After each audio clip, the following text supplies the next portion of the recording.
село Сумсар Чаткальского района. В настоящее время около 6,5 тысяч жителей проживают рядом с 3 урановыми хвостохранилищами.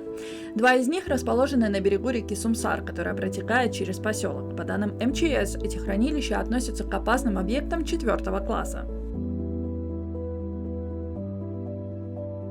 Айылдын жегинен 1000 метр алыста болуш керек да, айыл жетегинен 500 000 метр аралыкта жайгаш керек болчу.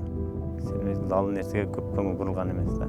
Синк элементтери баары адамга терс таасирин тийгизбей койбойт. Бул мал жануттарга да жараткыла эле баягы эме болгондо, куюм менен шамал менен барганда, тамак аштарды, мөмө жемиштерди жуубай жегенде организмге терс таасирин тийгизет да.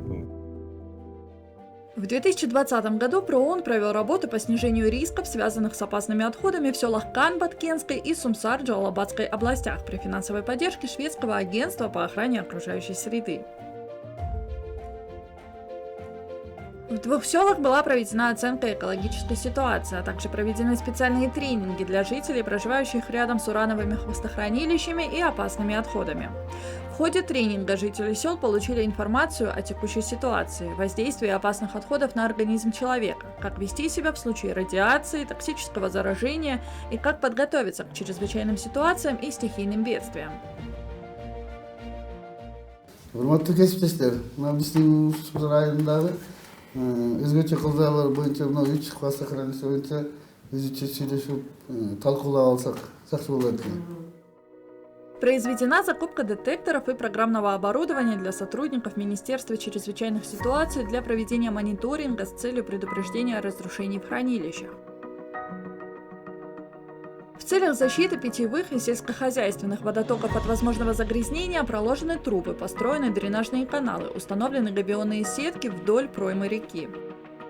Для водопользователей был установлен септик для предотвращения загрязнения стоками родниковой воды. Это, в свою очередь, улучшает доступ населения к чистой воде и предотвращает инфекционные заболевания. А также в селе Кан Кадамджайского района, где работает проект, были взяты анализы проб воды вблизи хранилища. Во всех социальных объектах были установлены фильтры для очистки питьевой воды.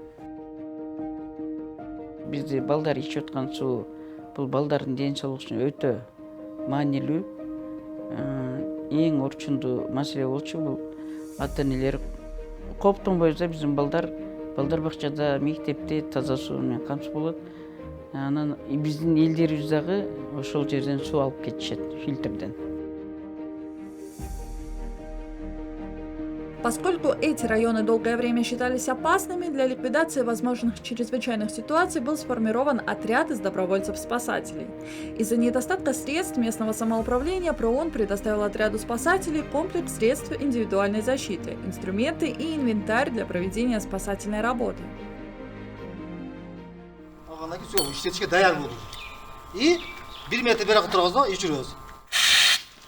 Во время кризисных ситуаций именно добровольцы-спасатели усиленно работают. Они обеспечены самым необходимым снаряжением – фонарями, одеждой, очками и масками.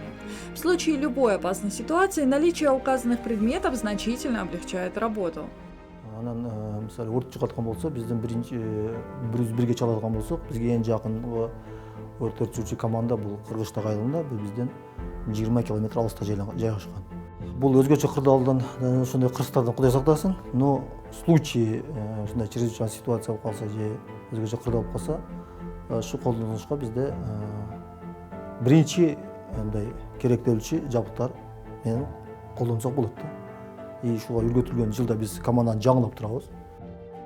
ПРООН с целью предотвращения экологических проблем и снижения риска бедствий в районах, прилегающих к хвостохранилищам, стремится реализовать в будущем проекты по защите здоровья местного населения, выполнить работы по обеспечению безопасности жизнедеятельности.